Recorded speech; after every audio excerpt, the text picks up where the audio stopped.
करणार कशी कविता कोण तो त्यात मावत नाही, करणार कशी कविता कोण तो त्यात मावत नाही. चारही सांगण्यासारखा बाप काय एवढा छोटा नाही, चारही सांगण्यासारखा बाप काय एवढा छोटा नाही. आईची महती तर सारं जग गातं, पण बापाचं काय? बाप साहित्यात उपेक्षितच म्हणावा लागेल. आईच्या तुलनेत आणि ज्या साहित्यात बापाचा उल्लेख असेल तेथेही त्याची आईची स्तुती केलेली असेल याबाबत शंकाच आहे. मी स्वतः शाळेत असेपर्यंत बापावर निबंध लिहिल्याचं किंवा कुणी शिक्षकाने लिहायला सांगितल्याचं मला तर नाही स्मरत. परंतु आई घराचे मांगल्य असते तर बाप घराचे अस्तित्व असतो. पण घराच्या या अस्तित्वाला खरंच कधी कोणी समजून घेतले आहे का? वडिलांना महत्व असूनही त्यांच्याविषयी जास्त लिहिलं जात नाही. कोणताही व्याख्याता आईविषयी बोलत राहतो. संत महात्माने देखील आईचेच महत्व सांगितले आहे.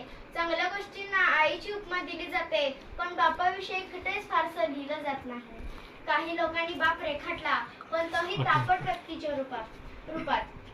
समाजात 1-2% बाप असतीलही, पण चांगल्या बापाबद्दल काय? आईकडे अश्रूचे पाठ असतात, पण बापाकडे संयमाचे घाट असतात. आईकडे अश्रूचे पाठ असतात, पण बापाकडे संयमाचे घाट असतात. आई रडून मोकळी होते, पण सात्वन मात्र वडिलांनाच करावे लागते.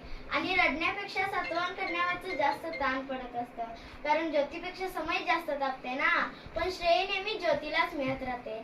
किसा रिकामा असला तरी नाही कधी म्हणाले नाही, किसा रिकामा असला तरी नाही कधी म्हणाले नाही. माझ्या बाबांपेक्षा श्रीमंत मी अजून कोणी पाहिला नाही, माझ्या बाबांपेक्षा श्रीमंत मी अजून कोणी पाहिला नाही. रोजच्या जेवणाची सोय करणारी आई ही आमच्या लक्षात राहते, पण आयुष्याच्या शुद्धीची सोय करणारा बाप हा आम्ही किती सहज विसरून जातो.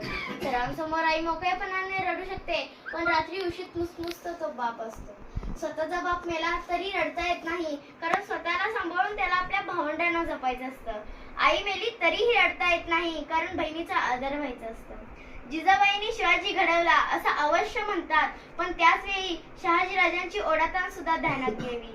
देवकीचं यशोदेचं कौतुक अवश्य करावं, पण पुरातून मुलाला घेऊन जाणारा हा वासुदेव सुद्धा ध्यानात घ्यावा लागेल.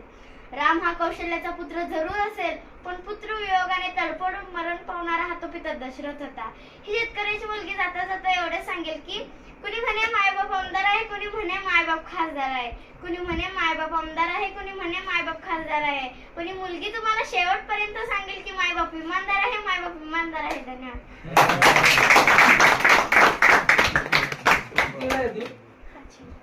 मराठी स्कूलला जाते. मराठी मॅडम